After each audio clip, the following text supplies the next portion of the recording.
Wild West outlaws and gunslingers are famous for some pretty incredible tales. But some of these tales can't be verified, as well as some of the others. So you'll notice in some of these that will have a range of numbers based on confirmed, and also possibly embellished numbers.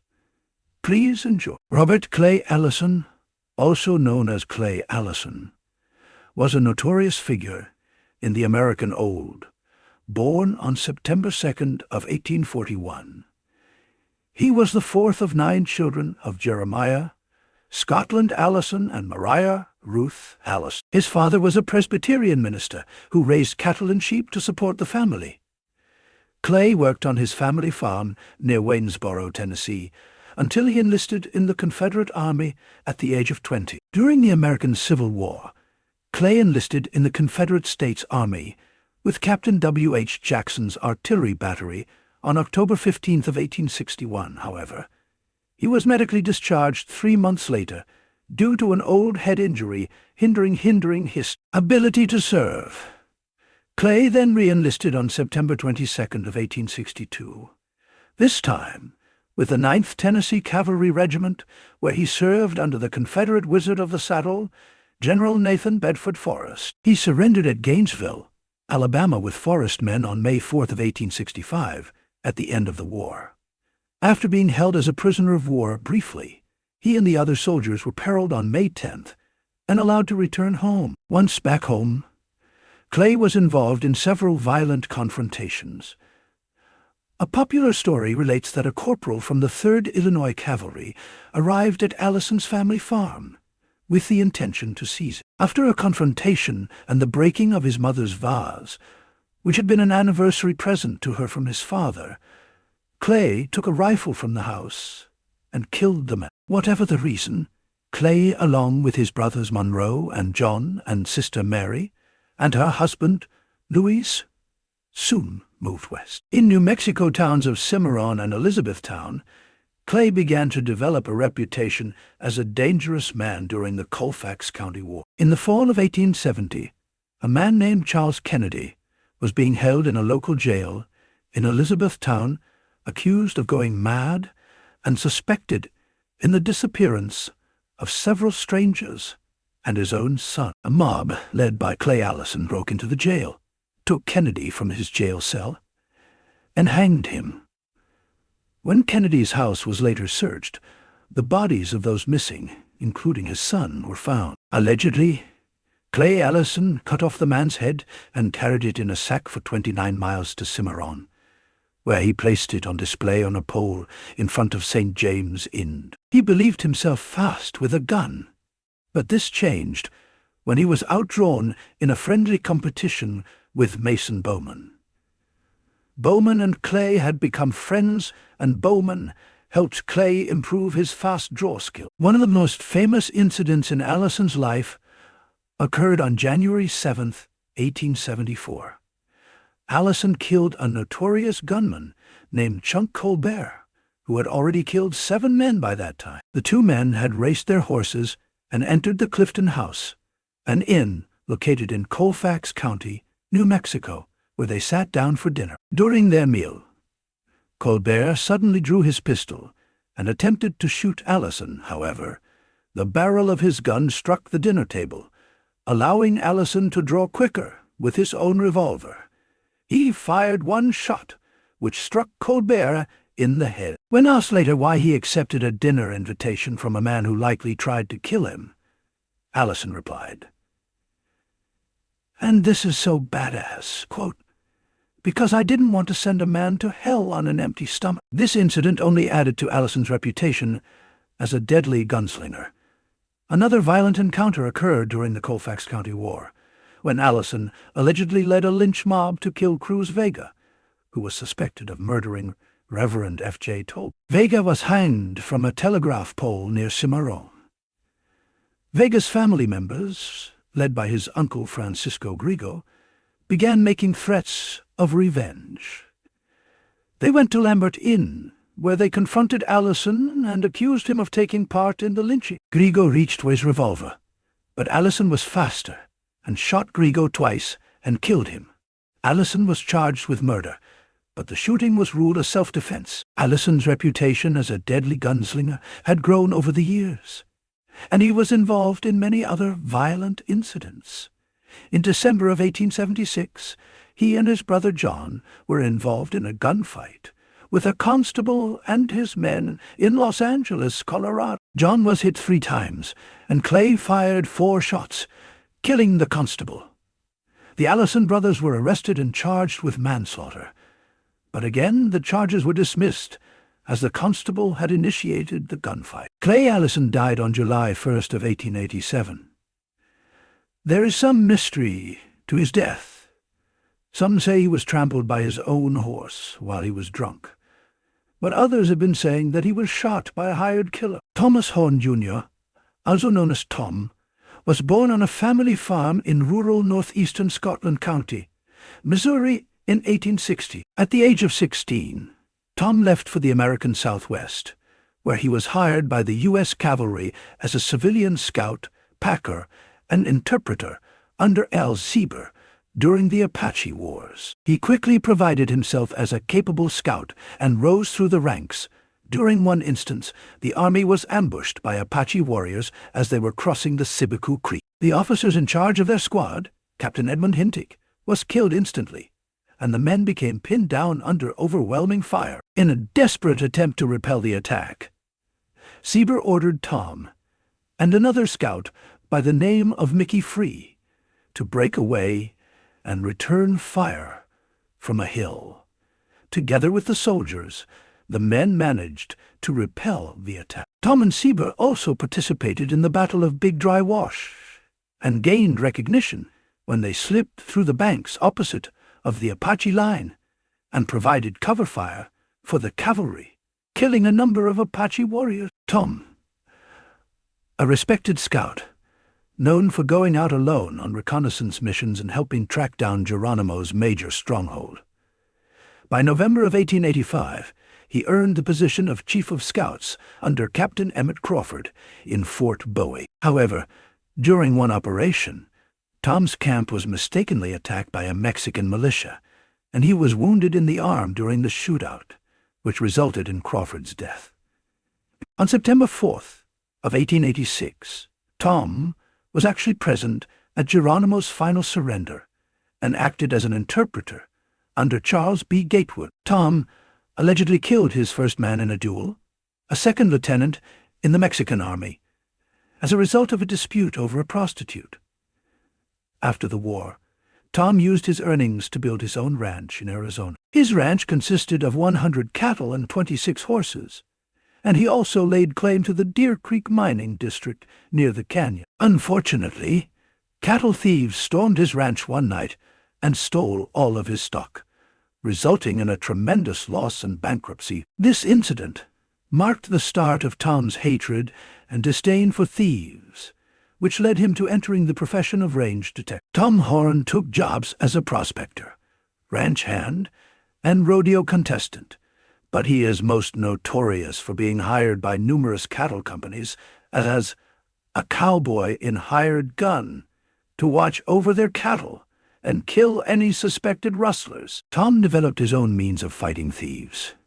If he thought a man was guilty of stealing cattle and had been fairly warned, Tom said he would shoot that thief and not feel, quote, one shred of remorse. During the Wilcox train robbery investigation, Horn gathered vital information about 2 outlaws, George Curry and Harvey Logan, who killed Sheriff Josiah Hazen during their escape. Both of them were members of Butch Cassidy's Wild Bunch and known as the Hole-in-the-Wall Gang, named after their hideaway in the mountains.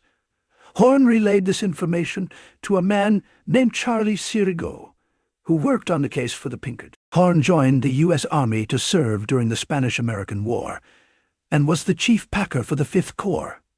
He left for Cuba, where he led some of the packed trains to the front. Horn personally witnessed the bravery of the famous Rough Riders and the colored regiments, the 9th and 10th Cavalries, during the assault of San Juan Hill. Horn and his men were under constant fire, as they delivered rations and ammunitions to soldiers, although they were non-combatants.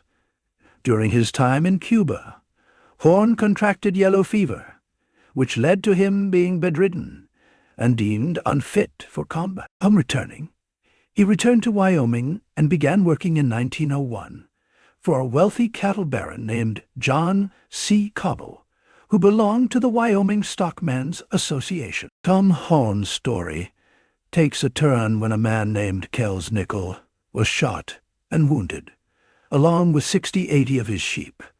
Two of Nickel's young children reported seeing two men leaving on horses. On August 6th, Deputy Sheriff Peter Wallamount and Deputy U.S. Marshal Joe LaForce came to Iron Mountain, Wyoming, and arrested a man named Jim Miller and his sons Victor and Gus on suspicion of shooting Kells Nickel. The investigation of the shooting of Kells Nickel was added to the investigation of a man named Willie Nickel's murder in the coroner's inquest. Deputy Sheriff Joe LaForce later questioned our man Horn on January of 1902 about the murder while supposedly talking to him about employment. Horn was still inebriated from the night before, but LaForce gained his confidence and called for confession of the murder of Willie Nickel. Horn allegedly confessed to killing young Willie with his rifle from 300 yards away, which he boasted of as the best shot he had ever made and the dirtiest trick he had ever done. Horn was arrested the next day by the county sheriff. A man named Walter Stroll was the Laramie County prosecutor in the case, and Judge Richard H. Scott, who presided of the case, was running for re-election. Horn was supported by his longtime friend and employer, cattle rancher John C. Cobble. Despite the strong defense team assembled at Cobble, the evidence presented against Horn was overwhelming. Horn's own drunken confession to Deputy Marshal Joe LaForce provided to be the decisive factor in his conviction. The prosecution also presented other circumstances of evidence linking Horn to the murder, including his proximity to the crime scene and the known animosity between another family and the Nickel family. The trial lasted about 10 days, and Horn was found guilty of Willie Nickel's murder and sentenced to death by hanging. The verdict was met with mixed reactions, with some members of the community hailing it as justice served, while others viewed it as a miscarriage of justice. Tom Horn's execution was carried out on November 20th, 1903, in Cheyenne, Wyoming. He maintained his innocence until the end, and was said to have met his death calmly and bravely. The legacy of Tom Horn continues to be debated and contested to this day. Some view him as a cold-blooded killer, while others see him as a victim of circumstance, as a scapegoat for a powerful cattle interest in Wyoming. Whatever one's perspective, there's no denying that Tom Horn lived a fascinating and controversial life, and one that has captured the imagination of countless people over the years. Jim Miller, also known as Killer Miller, was an outlaw born in Van Buren, Arkansas, in 1861. His family moved to Texas when he was just 1 year old.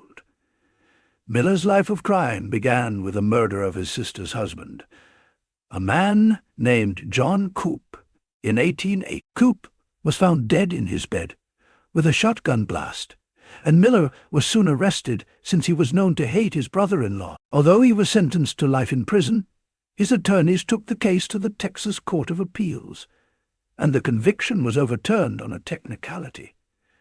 However, this encounter with the law did not deter Miller from a life of crime. He joined an outlaw gang in San Saba County, Texas, and began robbing trains and stagecoaches while committing murders. Miller even bought a saloon in San Saba and became an assassin, earning a reputation for completing jobs quickly and efficiently for a fee that varied between $150 and $2,000. He was notorious for assassinating his targets at night with a shotgun, and despite his work, Miller never drank, cursed, or smoked. He was always well-dressed, in a regularly attended church, and that earned him the nickname Deacon Miller, on top of his other nickname, Killer Miller. In 1893, Miller became the town marshal of Pecos, Texas,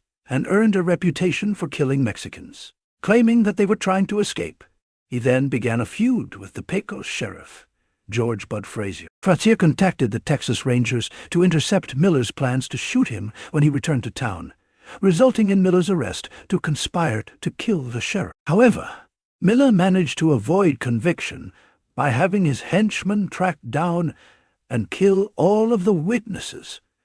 The feud between Frazier and Miller culminated in 1894, when Frazier encountered Miller on the street and opened fire, leaving him for dead. However, Killer Miller had been wearing a metal breastplate under his black frock, and he survived the encounter. Frazier eventually moved to New Mexico after losing his sheriff election. Despite his family's wealth through real estate, Miller continued to work as an assassin until the early 1900s. His assassination business rivals attorneys, lawmen, and anyone who received an assassination request. Despite being seen during these assassinations, Miller managed to stay out of jail either by claiming self-defense or just having all of the witnesses murdered before trial. Miller's luck ran out in 1909 when he was contracted by ranchers Jesse West and Joe Allen to assassinate cattle rancher and former deputy U.S. Marshal Gus Bobbitt in Ada, Oklahoma. Miller shot Bobbitt with a shotgun, his signature move, but a 19-year-old cowhand named Oscar Peeler witnessed the crime and turned the men in. The Texas Rangers tracked the men down and extradited them to Oklahoma to stay in trial. However, Ada residents were aware of Miller's reputation for getting his convictions overturned and decided to take matters into their own hands. A lynch mob of 30-40 people broke into the jail and dragged Miller and his 3 accomplices to a stable behind the jail. Despite his accomplices' pleas, Miller remained stone cold and requested a diamond ring be given to his wife and wear his black hat during the hanging. His request was granted, and he shouted, quote, before voluntarily stepping off the box to hang. Miller's body was returned to Texas, and he is buried in Oakwood Cemetery in Fort Worth. John Wesley Hardin, born in the state of Texas in 1853, was one of the most infamous killers on the Texas frontier. He earned his criminal reputation at the age of just 15 after a deadly altercation with a former slave named Mage, whom he killed in acclaimed self-defense after beating him in a wrestling match. Knowing that the Union soldiers would come looking for him, Hardin's father sent him into hiding. However, the authorities finally discovered his hiding place, and 3 Union soldiers were sent to arrest him. Instead of surrendering, John Hardin decided to confront his pursuers.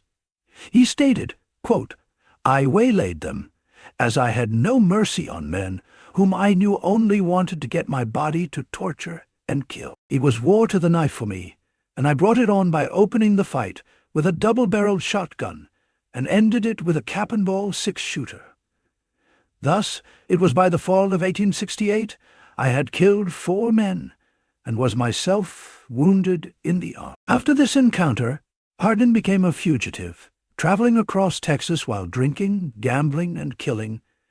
One story recounts his run-in with the famous Wild Bill in Abilene, Kansas. While on the run, an 18-year-old John Wesley Hardin, known as Little Arkansas in town, was in Bullhead's Tavern for a drink. A man named Ben Thompson tried his best to get Hardin to confront Wild Bill over a dispute at Ben's saloon. Ben Thompson told Hardin, quote, he's a damn Yankee. He picks on rebels, especially Texans, to kill. Hardin responded, if Bill needs killing, why don't you kill him yourself? The story becomes legendary when Wild Bill confronted Hardin for wearing guns in town, which violated town ordinance. Wild Bill ordered Hardin to hand over his guns, and Hardin surprisingly agreed. When Wild Bill went to grab the guns which were handed but first, John Hardin flipped them around so the barrel was facing Wild Bill. Historians think this story is unlikely, but it does add to the legends of these outlaws with their confidence and bravado, making these stories believable. In 1872, John Hardin became involved in a Texas feud between the Suttons and the Taylors, aligning himself with the Taylor family, resulting in even more death. Celebrating his 21st birthday in Comanche, Texas, Hardin spotted a beloved deputy sheriff named Charles Webb. Hardin asked the deputy if he was there to arrest him, which the deputy denied. Hardin then invited the sheriff over for a drink, and when the sheriff entered the hotel, Hardin and his accomplices opened fire and killed the deputy.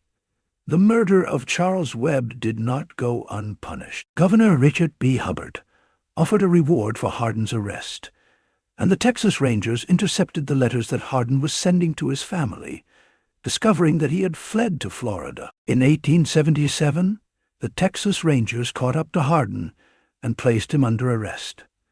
They were only able to subdue him after Hardin's Colt .44 pistol was caught in his suspenders. Hardin was tried for the killing of Charles Webb and sentenced to 25 years in prison in the town of Huntsville, Texas.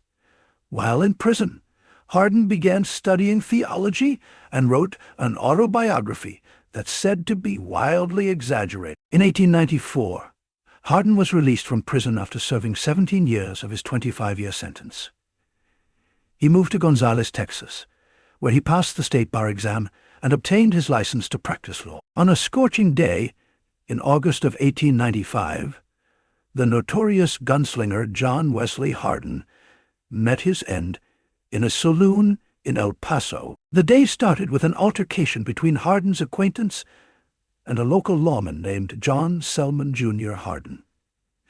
Never one to shy away from a fright, confronted Selman's father, Constable John Selman Sr., who was himself a notorious gunman and former outlaw. Tempers flared as the two men exchanged heated words, and their eyes locked in deadly stare-down. Hardin, known for his lightning-fast reflexes, had his hands hovering over his holster, ready to draw at a moment's notice.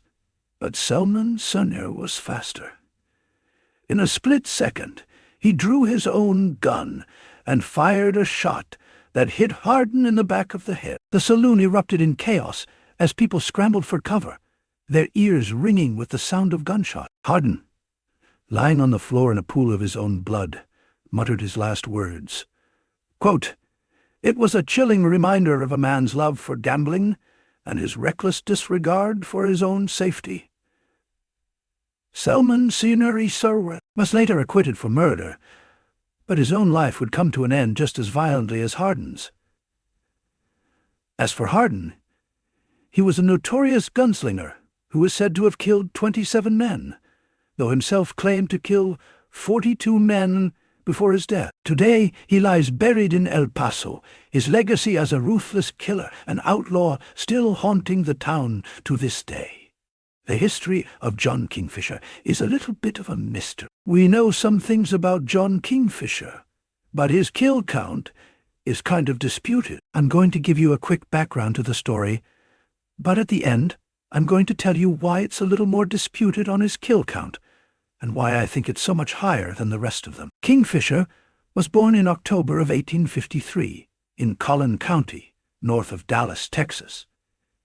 His father was a cattleman and owned and operated freight wagons. After the Civil War, they bounced between Austin, Texas, and Dallas, Texas, and Fisher was eventually sent to live with his brother James outside of Austin, and was picked up for stealing horses at a young age. See, after his relief from prison, Fisher started working as a cowboy, breaking horses, and then he found himself taking part in posse activities because of raids, looting, and essentially rapes of Texas ranch and farm families by band. As a result, his successes in this arena, he fancied himself a gunman.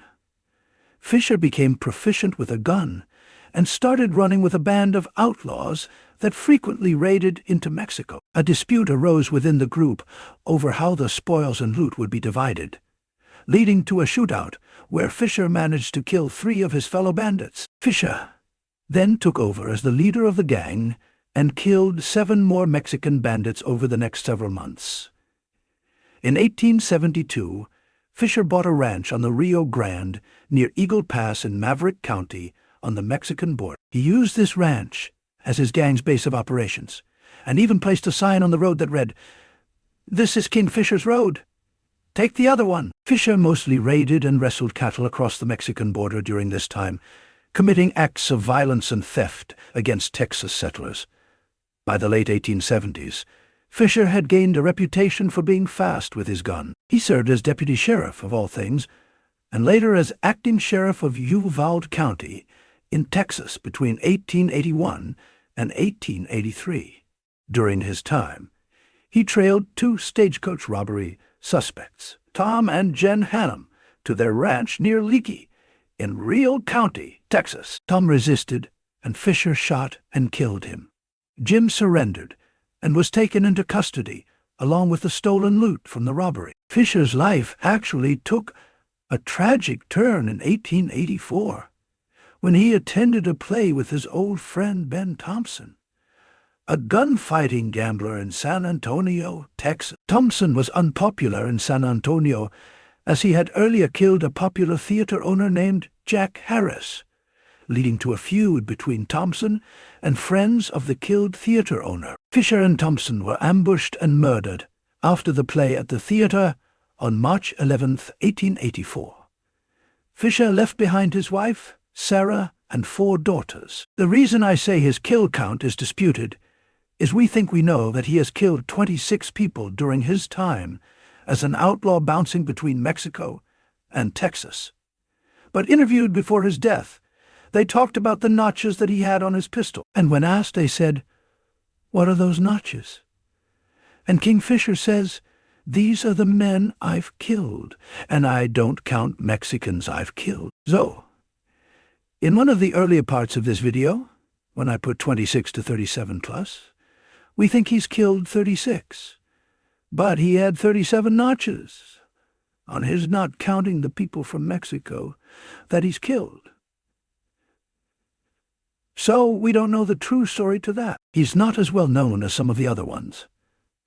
But if we take into account his killing spree that we know about, then I can assume that it's probably the same number of unaccounted for Mexican individuals on top of the 26 to 37. So that's why at the beginning I said we think we know. That's all I could find. If you do know something more about John King Fisher, something more official, please leave it in the comments. Because if we can find out more information and put it out there, that's what we need to do.